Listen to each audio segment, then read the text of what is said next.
लेकिन मैं देख रहा हूं सामने इतना भयानक जंगल है और जंगल में ये लाइट कहां से आ रही है?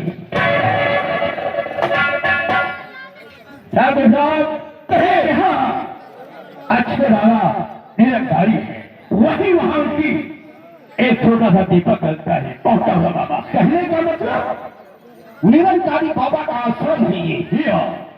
क्या आप जानते हैं उसके विषय में? हाँ बाबा, बहुत पहुंचे बाबा हुए। अच्छा क्या जानते हैं आप?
हमारी किस्मत में क्या लिखा है, क्योंकि हमें शाम होने से पहले हवेली वापस निकलना है।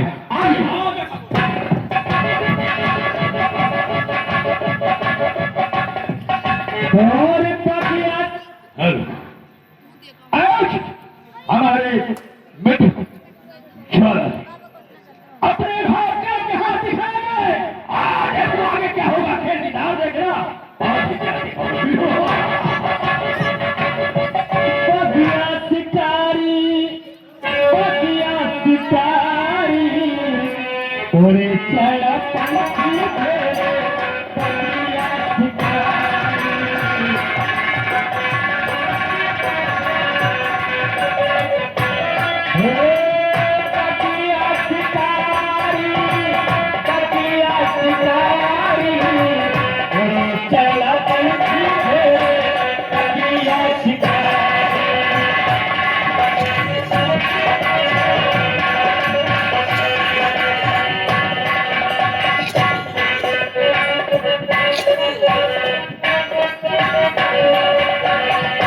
Hey!